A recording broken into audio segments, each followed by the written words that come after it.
दक्षिण हरियाणा में शाह की एंट्री करेगी राव को मजबूत। बीजेपी के लिए क्यों अहम हो गया है दक्षिण हरियाणा। राव के बगैर बीजेपी के लिए नहीं है दक्षिण जीतना आसान। राव इंद्रजीत का कद और बढ़ाकर जाएंगे अमित शाह। 16 जुलाई को महेंद्रगढ़ में आएंगे गृह मंत्री अमित शाह। नाखुश राव को खुश करने का भी होगा प्रयास। पंचकुला में नायब के लिए बड़ी घोषणा के बाद महेंद्रगढ़ में राव को देंगे तोहफा। हरियाणा में विधानसभा चुनाव को लेकर बीजेपी ने पूरा दमखम लगा रखा है। बीजेपी लोकसभा चुनाव में 5 सीट हारने के बाद विधानसभा चुनाव में हर हाल में वापसी करना चाहती है।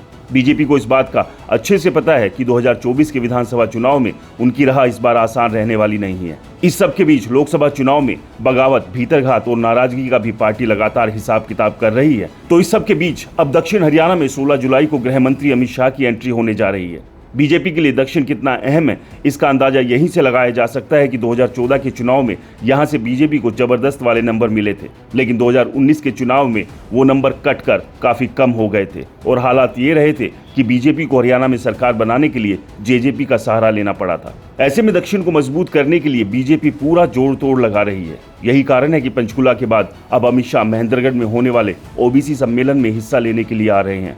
लेकिन अब सवाल सबसे बड़ा ये है कि दक्षिण को बगैर राव इंद्रजीत के मजबूत करना बीजेपी के लिए आसान खेल नहीं है। तो क्या अमित शाह नाराज राव को अपने इस दौरे में मनाने का काम भी करने वाले हैं? क्योंकि राव इंद्रजीत सिंह अपनी नाराजगी लगातार अलग अलग मंचों से जमकर जाहिर कर रहे हैं, जिसमें फुल मंत्री का दर्जा ना मिलना शामिल है। तो वहीं राव साहब अपने समर्थकों से हरियाणा का मुख्यमंत्री कौन हो के नारे भी लगवा चुके हैं, जिस पर अमित शाह ने ही पंचकुला में नायब सिंह सैनी का नाम आगे करके फुल स्टॉप लगा दिया था। ऐसे में राव इंद्रजीत सिंह को राजी रखना बीजेपी की चाहते ना चाहते मजबूरी भी है। उसका अगर गणित समझे तो दक्षिण हरियाणा में 6 जिले, जिसमें रेवाड़ी, गुरुग्राम, महेंद्रगढ़, चरखी दादरी, नूंह और भिवानी शामिल है।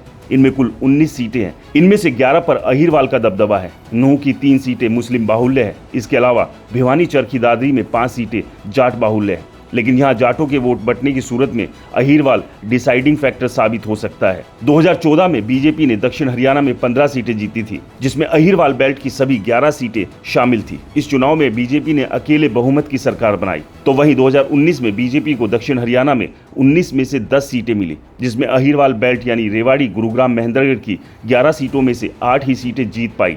तब 40 विधायक ही रह गए और जेजेपी के 10 विधायकों की मदद से सरकार बनानी पड़ी।